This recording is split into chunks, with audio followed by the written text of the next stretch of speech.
Bienvenue à tous, merci d'assister à Expérience. Je m'appelle Marcos Nunez, coordonnateur marketing chez InMind. Depuis plus de 10 ans, InMind accompagne la transformation numérique d'organisations dans plusieurs domaines.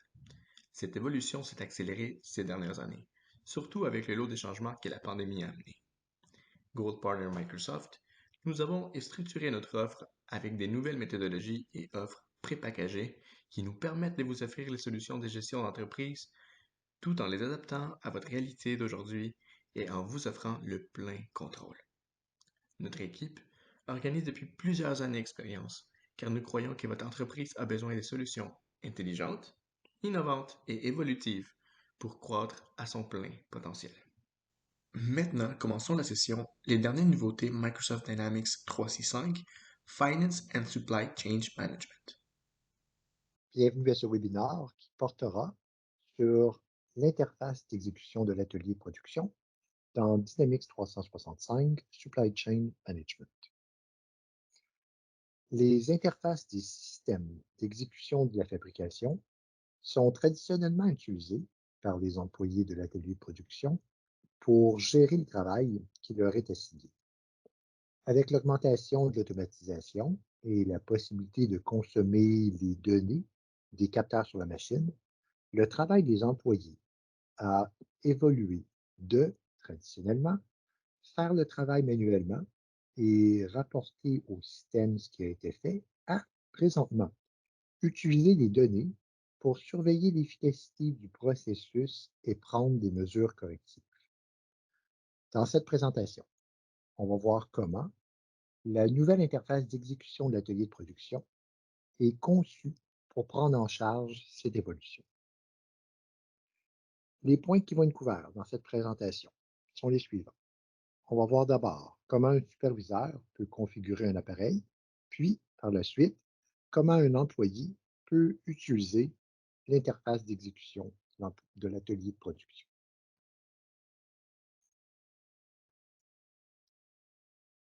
La première fois que la page d'exécution de l'atelier de production est ouverte dans un navigateur, un superviseur doit effectuer la configuration. Pour ce faire, il doit sélectionner une configuration parmi ceux proposés. Dans notre exemple, on a la configuration simple qui serait utilisée dans le hall d'entrée où les employés auraient la possibilité de pointer à l'entrée et pointer à la sortie. Et on a la configuration avancée qui serait utilisée dans l'atelier de production où les employés auraient la possibilité de commencer et terminer des tâches de production.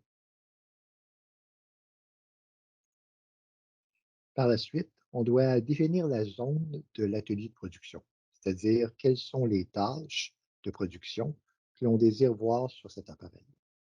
Pour ce faire, on peut filtrer des tâches de production pour un groupe de ressources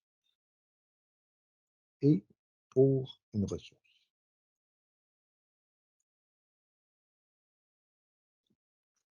Lorsqu'on a complété la configuration, à chaque fois qu'un employé se connecte sur cet appareil, ça va être cette configuration qui va être appliquée.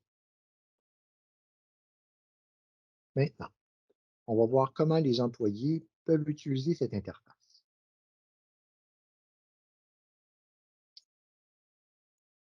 À partir de la page de connexion, on a la possibilité de voir quels sont les statuts de tâches pour le poste de charge affiché. Alors, dans ce cas-ci, on a le poste de charge Speaker Assembly. Et dans la section de droite de l'écran, l'utilisateur peut se connecter en saisissant son code d'employé ou encore en scannant sa carte d'employé sur laquelle son code est inscrit.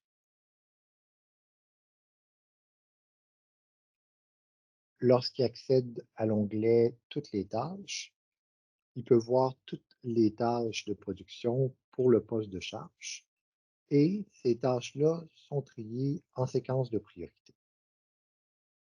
Alors, si je sélectionne une des tâches, je vais avoir de l'information supplémentaire au sujet de cette tâche qui apparaît dans la section du bas de l'écran. Et dans la section gauche et droite, on peut voir des icônes de grande taille qui permettent aux travailleurs qui portent des gants de protection d'utiliser l'écran tactile. Pour démarrer une tâche de production, il suffit de la sélectionner et de cliquer sur Commencer la tâche.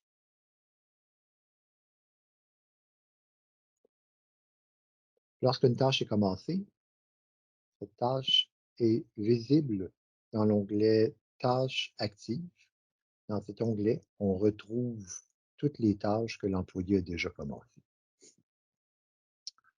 L'employé a la possibilité d'ouvrir des instructions liées à cette tâche de production.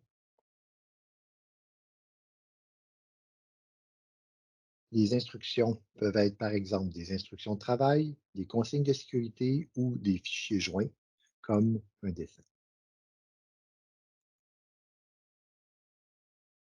Lorsqu'un employé termine ou termine partiellement une tâche, il a la possibilité de déclarer les quantités produites pour cette tâche.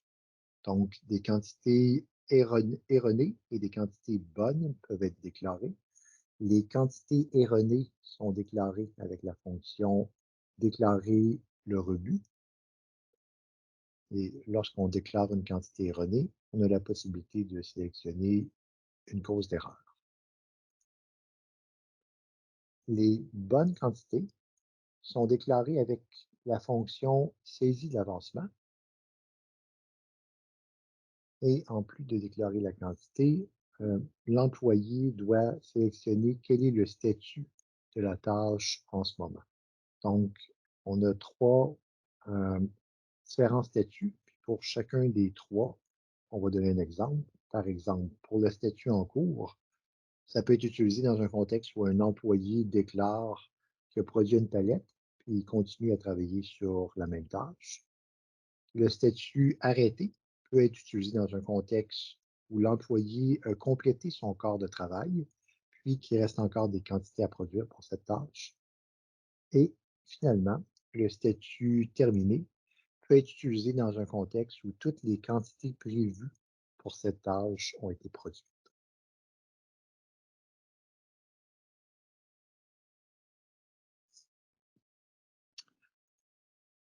Un employé a la possibilité de travailler sur plusieurs tâches en même temps, c'est-à-dire en parallèle. Par exemple, dans le domaine de l'acier, une opération de découpe peut inclure plusieurs heures de fabrication. Pour travailler sur plusieurs tâches simultanément, il suffit de sélectionner ces tâches, puis de cliquer sur Commencer. Les temps de pause peuvent être soustraits automatiquement ou l'employé a la possibilité de saisir le temps réel si on le désire. Donc, pour saisir mon temps de pause réel, je vais cliquer sur Rupture et les types de pauses peuvent être définis au préalable. Alors, dans cet exemple, on a le type de pause. Lorsque la pause est complétée, on clique sur Fin de pause, puis le temps qui s'est écoulé entre le début et la fin de la pause va être soustrait des tâches de production. Un employé peut travailler sur des activités qui ne sont pas directement liées à un ordre de fabrication, ce qu'on appelle des activités indirectes. Puis, ces activités-là peuvent être définies de façon flexible.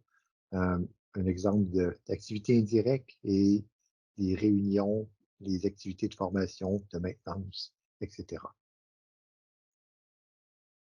Si je sélectionne une activité indirecte, puis le système voit qu'il y a des tâches de production qui sont en cours, il va m'informer qu'au préalable, je dois aller arrêter ces tâches de production, comme c'est le cas présentement.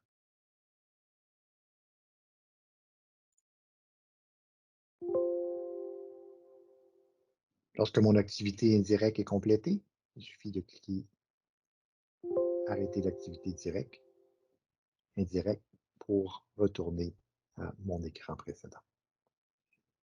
Alors, à ce stade-ci, toutes les fonctionnalités qu'on a vues étaient présentes dans la version précédente de l'interface. Donc, à partir de maintenant, Les fonctionnalités qu'on va voir sont des nouvelles fonctionnalités. Puis, on va débuter avec la fonctionnalité guide de réalité mixte pour HoloLens. Alors, on a vu précédemment comment un employé peut recevoir des instructions de travail. Il existe une manière beaucoup plus avancée de guider l'employé, puis c'est avec la fonctionnalité guide qui apparaît dans le bas de l'écran. Euh, avec Guide, on a la possibilité de définir des instructions détaillées qui vont guider les employés vers les outils, les pièces dont ils ont besoin et leur montrer comment utiliser ces outils dans un contexte de situation réelle.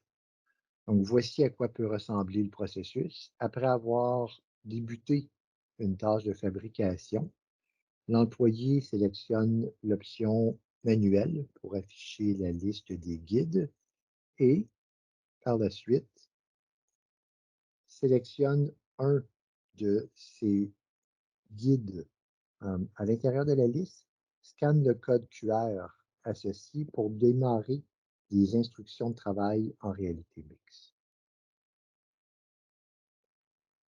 Dans la vidéo suivante, on va voir comment un employé de l'atelier de production peut recevoir des instructions holographiques avec guide.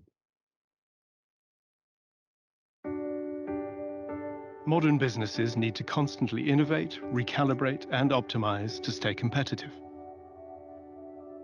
Dynamics 365 Guides uses mixed reality to help workers adapt to complex scenarios in daily operations, from training to assembly to service and repair.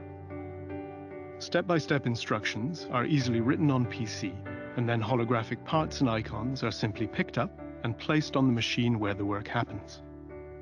Novice and experienced employees can both learn and adapt quickly while doing their tasks. The instructions move with the employees, pointing them to the tools and parts they need, showing them exactly where they need to apply them. And with easy-to-author branching, managers can account for all the variables and changing conditions of their operation, allowing employees to get up to speed faster, follow the right procedures with fewer errors, and more confidence. Managers can also leverage Guides insights to combine the data generated from doing the work with transactional data, driving optimizations and continuous improvement faster than ever before. All of this is connected to the cloud, so instructions are always up to date, allowing your employees and your business to adapt at the speed of change. Alors, quels sont les bénéfices d'utiliser des instructions en réalité mixte dans un contexte de fabrication? Bien, selon une étude, ça réduit de 50 la fréquence des remises en fabrication, également appelée rework, et ça réduit de près de 40 le temps de travail des opérateurs de machines. Maintenant, on va parler de l'onglet Ma machine. À partir de cet onglet, un employé peut surveiller son équipement de production en lisant des compteurs et il y a également la possibilité de créer des demandes de maintenance puis enregistrer des temps d'arrêt pour la machine. Au préalable, on doit déterminer quels compteurs doivent être affichés. Donc, on va sélectionner comme premier compteur nos heures machines, la fréquence, la pression et la température. Et pour nos trois derniers compteurs, on va spécifier, on veut voir les données réelles ou actuelles. Et pour le premier compteur, les données agrégées. Les heures machine représentent le nombre d'heures de fonctionnement de la machine. Cette information-là peut être soit saisie par l'employé de production ou encore enregistrée automatiquement par des données de capteurs. Cette information peut être utilisée pour planifier des maintenances préventives. Un employé a également la possibilité, à partir de cet écran, de créer une demande de maintenance pour une machine qui ne fonctionne pas à l'intérieur des paramètres.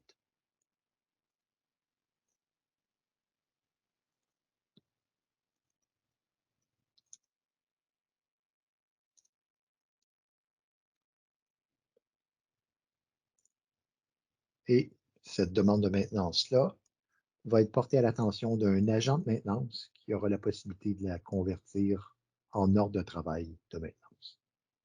Finalement, à partir de cet écran, un employé a la possibilité d'enregistrer les temps d'arrêt de la machine ou ces temps d'arrêt peuvent être enregistrés automatiquement via des données de capteurs.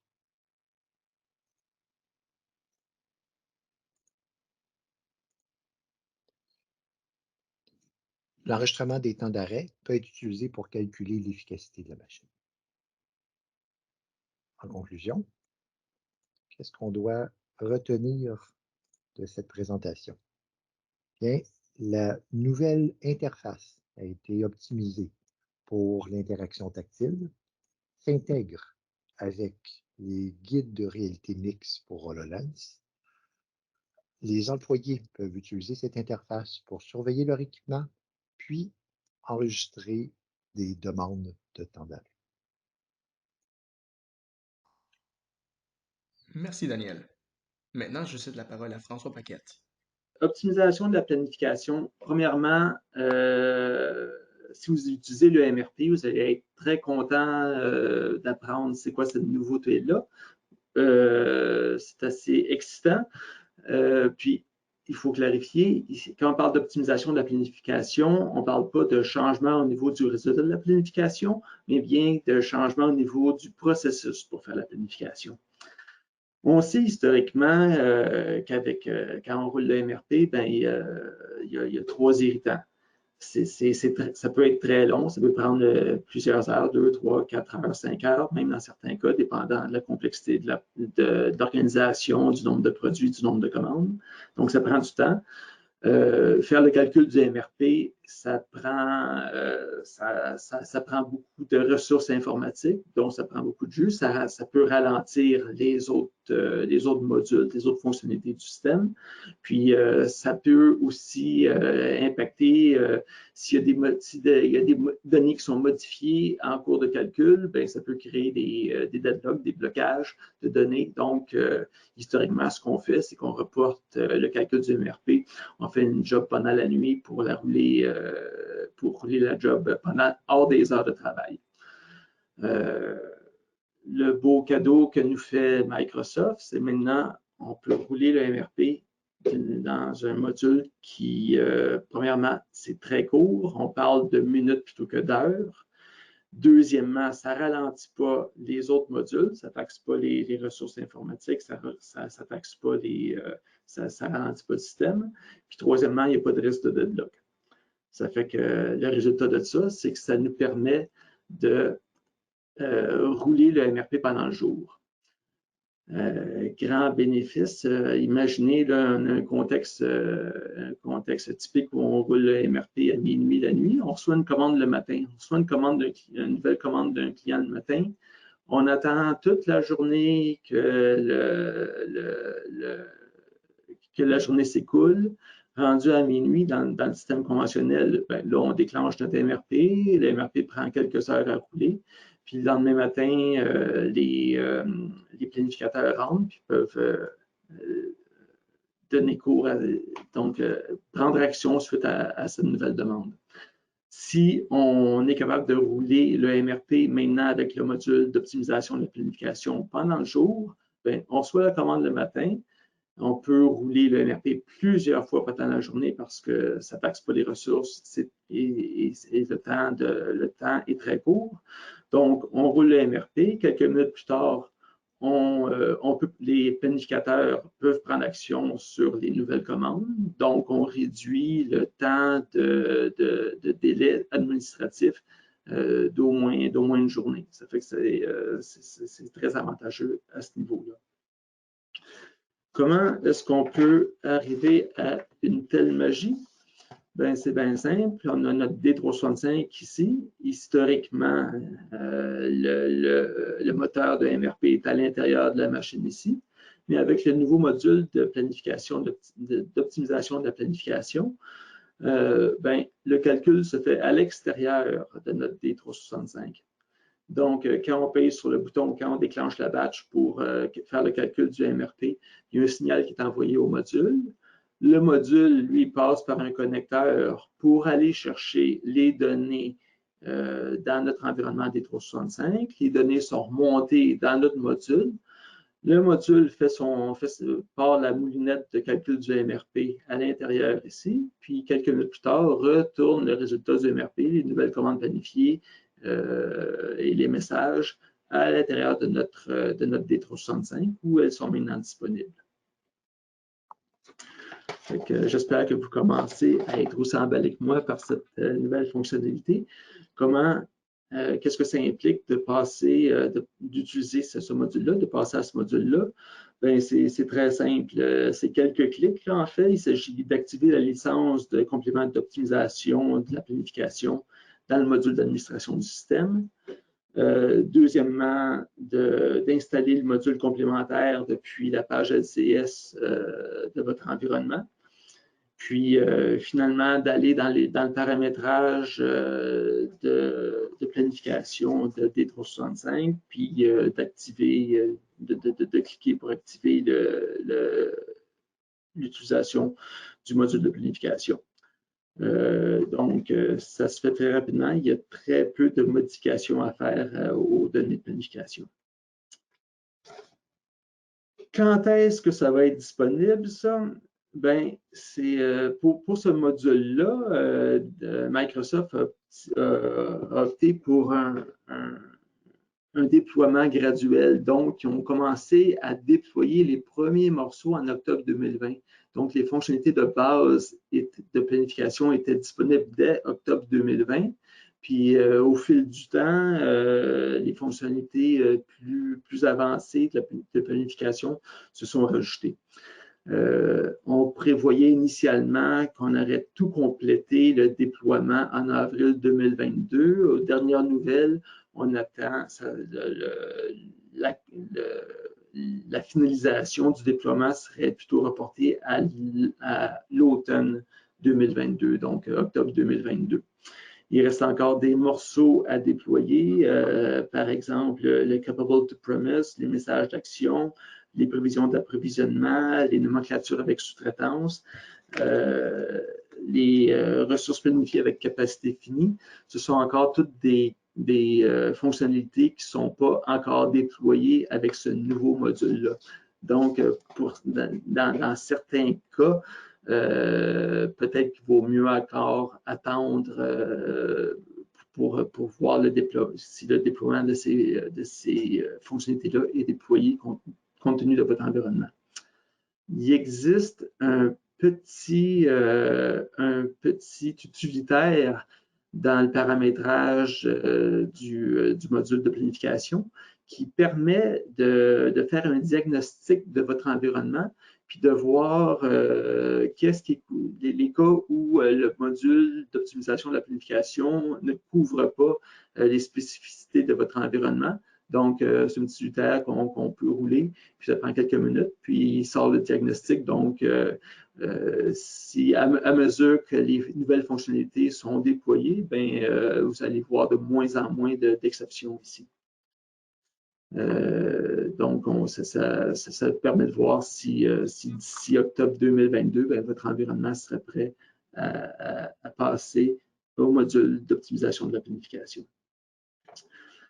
C'est quoi les prérequis? Ben, il s'agit d'être dans D365 SCM version 10.0.7 ou plus élevée. Il s'agit d'être dans le cloud. Puis voilà, si vous remplissez ces conditions-là, ben, vous pouvez utiliser dominant le module d'optimisation de la planification. L'autre chose, c'est qu'il faut aussi savoir que la stratégie de déploiement de Microsoft implique aussi qu'à terme, tous leurs clients utiliseront l'optimisation de planification pour le calcul du MRP et que le support pour le moteur conventionnel de planification sera éventuellement mis de côté ou deviendra caduc. Donc, le plan, c'est que tous les clients passent à l'optimisation de planification. Ça fait que ça couvre ma partie pour l'optimisation de la planification. On se revoit tantôt pour répondre aux questions, s'il y a des questions. Et je passe la main à notre ami Mehdi qui va vous parler des excitantes innovations du côté finance. Merci. Maintenant, on va présenter la rubrique de Credit Management on Hold. Cette rubrique décrit le paramétrage des règles utilisées pour placer une commande client en attente de crédit. Les règles de blocage de la gestion du crédit peuvent s'appliquer à un client individuel ou à un groupe de clients. Pour faire simple, on va faire une petite démonstration pour présenter l'ensemble des fonctionnalités et dérouler le process.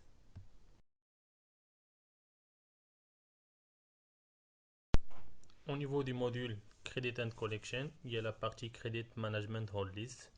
Il contient en fait l'ensemble des crédits qui sont en hold.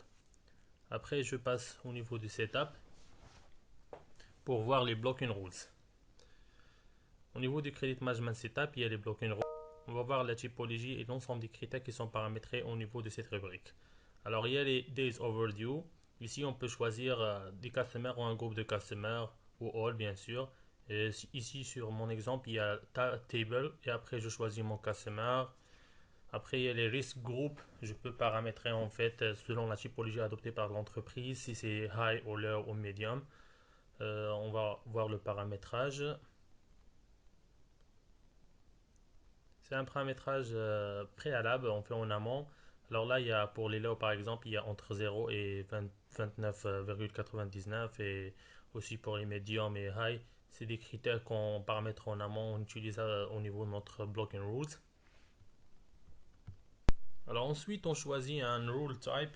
Il y a en fait deux options, il y a blocking et exclusion. Alors blocking, on va bloquer en fait notre choix de sélection, mais si je fais exclusion, tout simplement j'exclus cette liste par rapport à mon blocage. Il y a aussi la value type, le days et le overdue.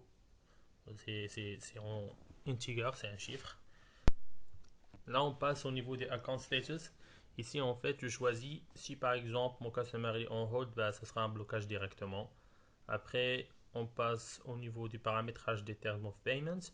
Alors là, je dis par rapport à si en fait si c'est cash, ça sera un blocage au niveau de mon blocking rules.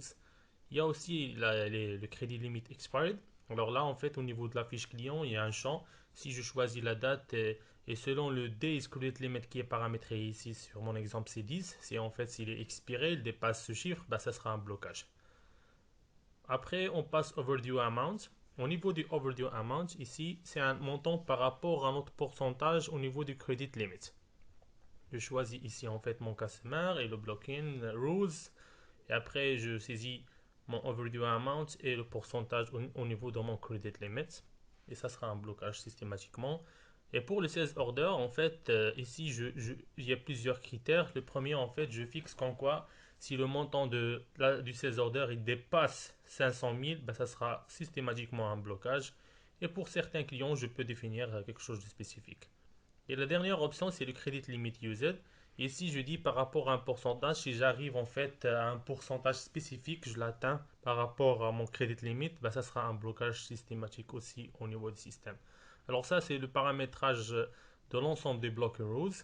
Maintenant, on va faire une démonstration. Je passe au niveau des account receivables. Je crée un sales order. Alors, je clique sur le bouton New. Je sélectionne mon Customer Account. Alors, je prends comme exemple mon deuxième Customer Account, Contoso Retail San Diego. Et je clique sur le bouton OK.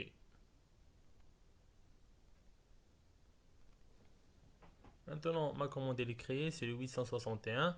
Je vais ajouter un item number. Je prends le premier. Et après, je sélectionne une quantité. On va dire, on va acheter 100 au niveau de la quantité. Je choisis un site. Je complète les informations nécessaires. Je prends le premier. Alors, je vais essayer de changer la quantité pour en fait tester aussi le montant de 500 000 au niveau de la sales order. Voilà, tout est bon là. Je vais sauvegarder ma commande.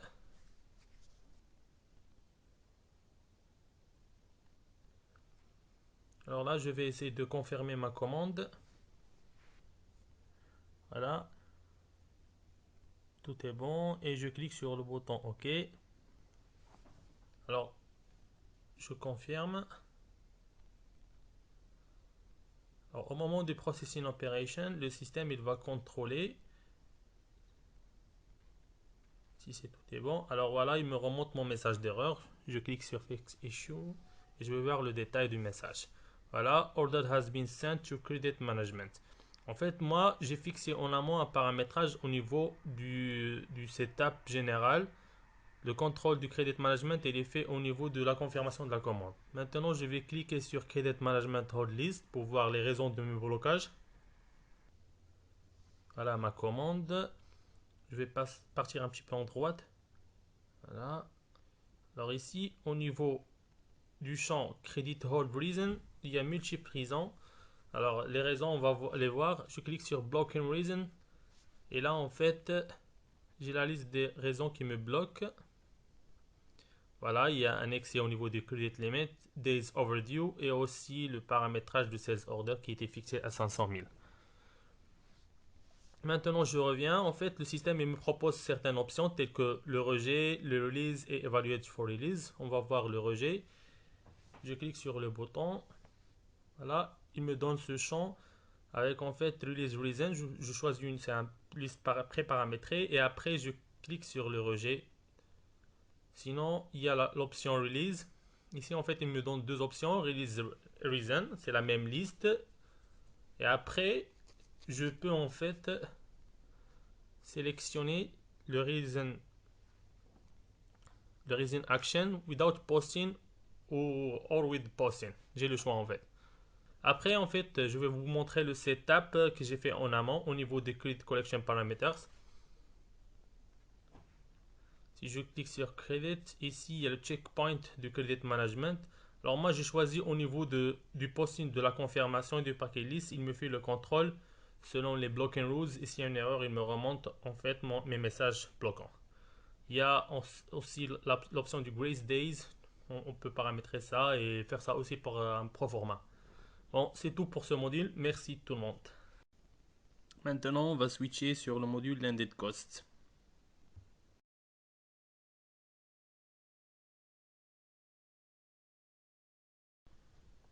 Bonjour tout le monde. Maintenant, on va voir le module Landed Cost.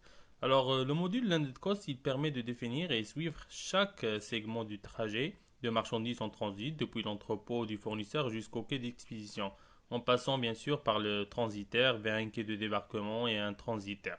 Et pour finir, à l'entrepôt de destination, grâce à cette visibilité, les arrivées sont prévisibles et la planification et la rentabilité des entrepôts sont améliorées.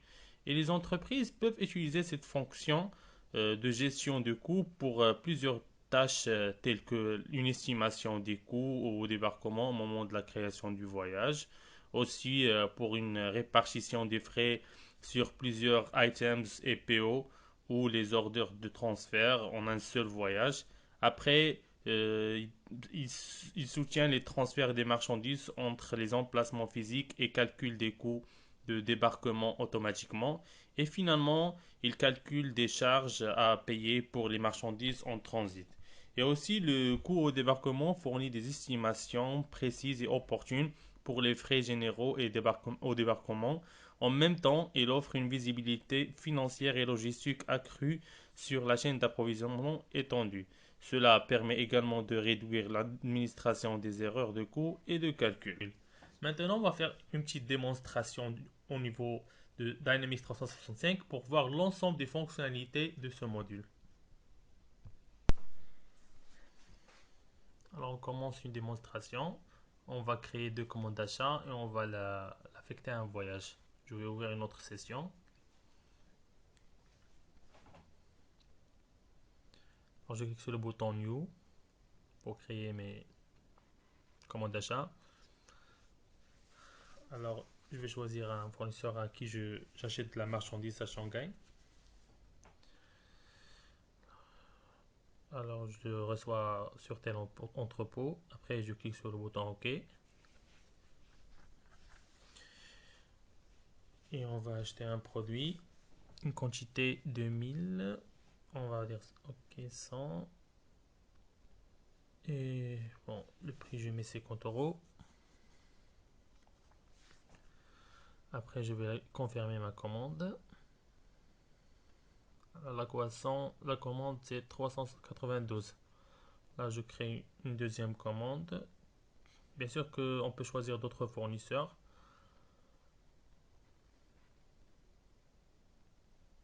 Je clique sur le bouton OK. Je choisis l'article. Maintenant, en fait, je saisis 200 au niveau de la quantité avec un prix 50. On a plusieurs possibilités à associer au créer un voyage. J'ai ici sur la commande d'achat la partie landed cost. Et on a ici sur chaque ligne les informations de landed cost. Tel voyage. Alors là, j'ai créé 2 commandes, 92 et 93. Alors, pour affecter une commande ou plusieurs commandes à un voyage, on clique ici, créer un voyage. Ou bien on crée un voyage de 0.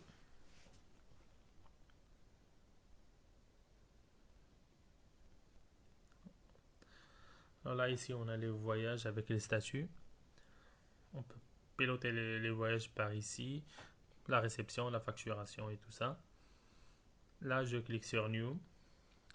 Je choisis une description, le numéro remonte automatiquement. Voyage Shanghai et Marseille. Alors là, je choisis quel vaisseau, quel bateau, quel avion. Alors, je peux sur ce champ choisir ce que je veux, ou c'est une liste qui est préparamétrée. Sur les champs ici, il n'y a rien d'obligatoire, mais on peut affecter, par exemple, les journées templates. On a une notion ici de shipping company. En fait, un fournisseur qui est shipping company, en fait, si je pars sur la fiche fournisseur, on va retrouver au niveau de miscellaneous details, on dit qu'en quoi ce fournisseur doit shipping company ou non. Voilà. Je clique sur OK. En fait, c'est le même principe qu'on a sur WMS. Alors, on indique ce qu'on met en termes de commande d'achat. Alors là, j'indique quelle commande d'achat je vais mettre dans mon voyage. Alors, mes commandes, c'était 392, 393. Et je vais les ajouter. On peut ajouter d'autres commandes si on veut, bien sûr. Et on peut aussi, les affecter à un conteneur. Alors, je les affecte à ce numéro de conteneur avec quel type, etc., etc. Et possibilité, on peut l'affecter de 2 conteneurs différents. L'entité conteneur n'est pas obligatoire, mais on peut choisir quelque chose de générique. Là, si je rafraîchis, j'ai mon voyage ici, ajouté sur la liste. Je clique là-dedans. J'ai mon voyage constitué de N commandes d'achat. Et provisionné au sens paramétré. Alors, si je clique sur les coûts, Dans mon voyage, je vais trouver des frais, l'assurance, la douane et du fuel.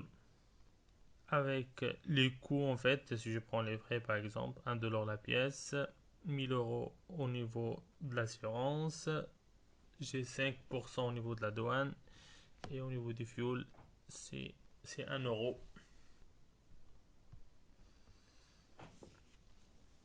Quand je fais Cost Inquiry, je retrouve en fait le calcul. Dès la création du voyage, il me fait une simulation des coûts. C'est en fait des coûts estimés. Alors j'ai tant d'assurance sur... en fait j'ai deux lignes sur le voyage. J'ai tant de fret, tant de fuel.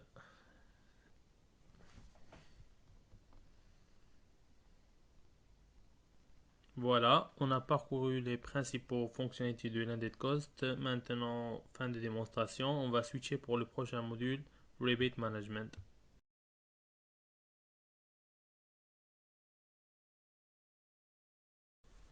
Alors, concernant le module Rebate Management, il permet de créer des contrats d'offres ou des accords afin de faciliter les calculs et faire un suivi de remises et déductions détaillées.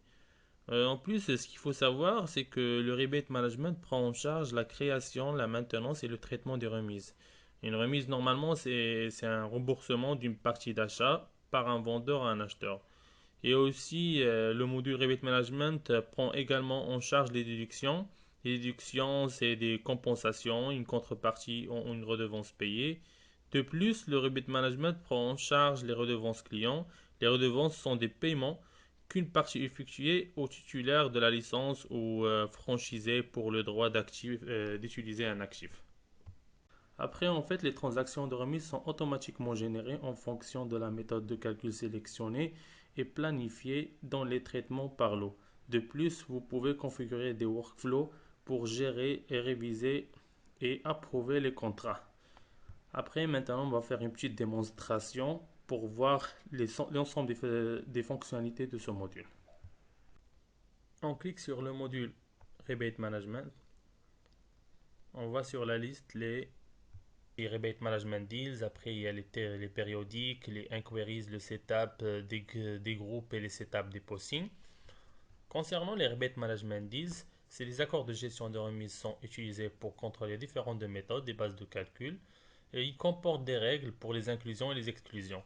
Et comme vous le voyez sur l'écran, il y a trois types d'accords qui sont principaux. C'est les remises clients, les remises fournisseurs et les royalties.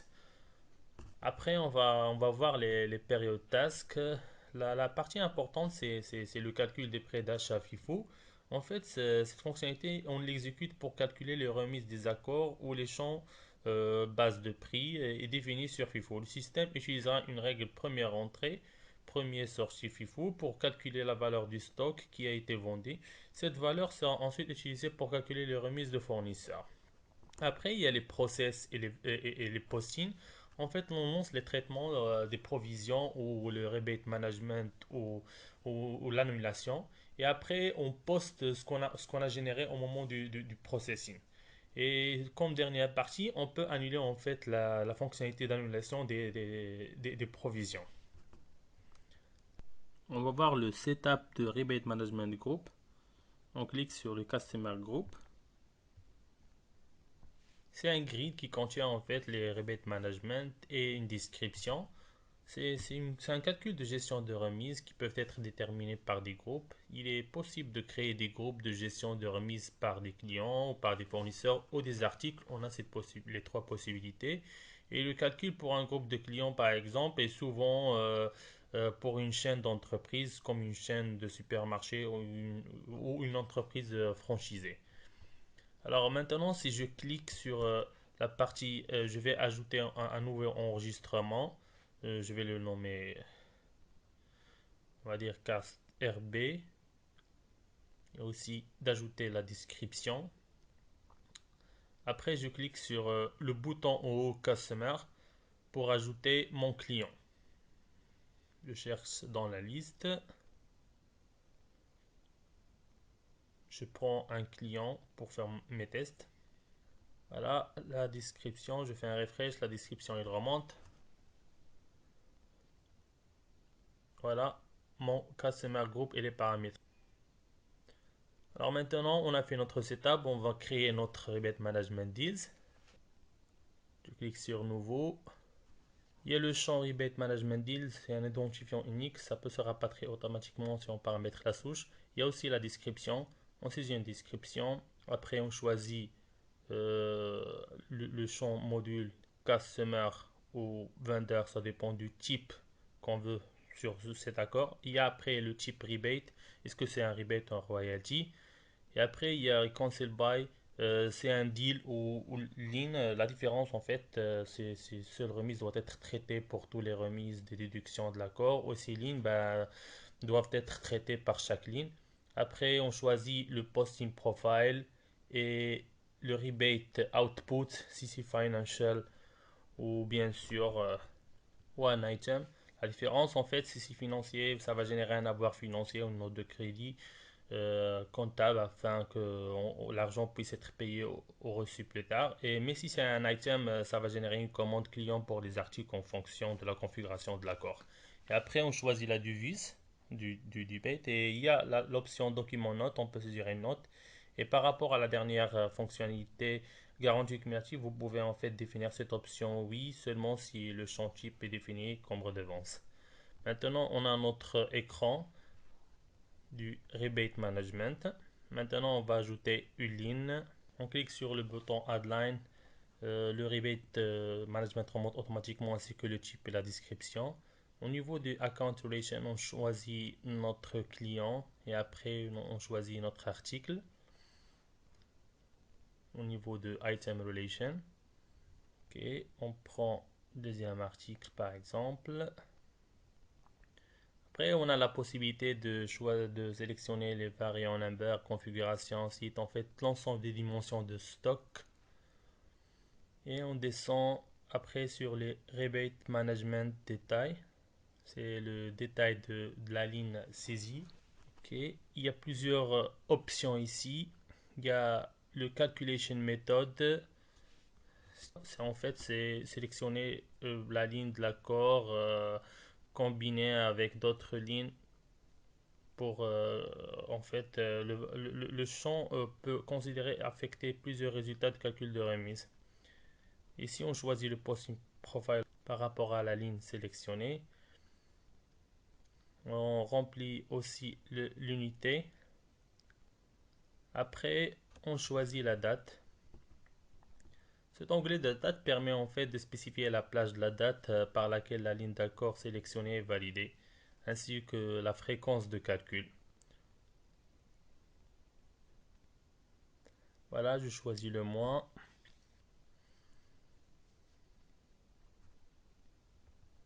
Après, je pars sur la partie ligne. En fait, l'onglet ligne, c'est un raccourci de détail de la gestion de remise. En fait, vous permet de définir les lignes de calcul, les lignes d'accord sélectionnées. Chaque ligne de calcul établit un seuil de quantité ou en valeur et un montant de rémunération ou des articles associés. Le champ base de l'onglet général spécifie si chaque ligne de calcul est basée sur une quantité ou une valeur.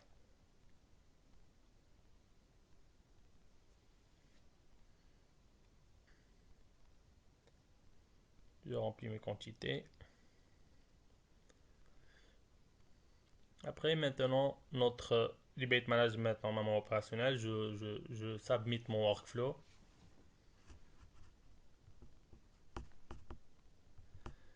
Voilà, le statut, il change. Si je rafraîchis mon écran, il va être actif et approval statut est complet. Maintenant, je vais dupliquer ma page. Je vais essayer de créer un sales order pour voir l'impact au niveau de mon rebate management. Ok, je crée sales order.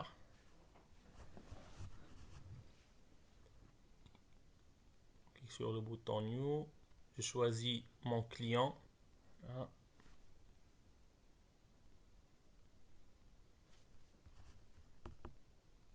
Sur le bouton OK. C'est bon. Au niveau des lignes, je choisis mon article. Après, je rafraîchis, je complète mes informations, je rafraîchis mon screen. Alors maintenant, je confirme mon sales order.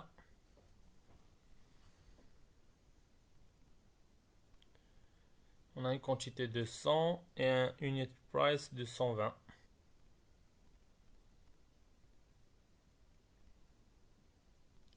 OK. Processing operation. C'est bon. Mon sales order confirmé. Maintenant, je reviens à mon rebate management deal. Après, maintenant, je clique sur processing pour générer mon rebate management. Je choisis la date d'aujourd'hui. Au moment, la date de création du sales order. Systématiquement, il me génère des transactions. Si je clique sur le bouton transaction en haut, voilà, je trouve une ligne ajoutée avec le rebate management amount. Je clique maintenant sur source de transaction. Voilà ma ligne. Le compte client avec l'article rebate quantity, invoice amount, reduced amount. J'ai une fonctionnalité, si je veux corriger mon rebate management, je peux ici cliquer sur set correction et cliquer sur OK pour corriger. Là, le set claimant et set unclaimed, si j'ai plusieurs lignes, je peux sélectionner quelle ligne je veux poster. Et là, je poste ma transaction sur la date sélectionnée. Voilà, mon voucher est généré.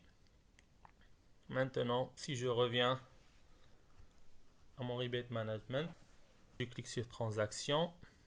Maintenant, je choisis posted transaction. Je clique sur target transaction après view details. Un journal est généré avec le détail qui a été paramétré, le account customer, le offset account et le montant. Au niveau des process, on peut générer des provisions, on peut annuler des rebate management, les deux options. Et aussi, on peut aussi changer le statut ici. Là, on voit que c'est agréé, mais on peut le rendre, par exemple, dans notre démonstration, je vais le rendre inactif. Et systématiquement, il se change au niveau du header. Et après, il y a le bouton désactiver. Si je le clique là-dedans, ben, il se désactive. Bon, fin de démonstration. Merci tout le monde. Merci beaucoup pour votre participation. Nous vous invitons à nous suivre sur tous nos réseaux sociaux. Bonne fin de journée.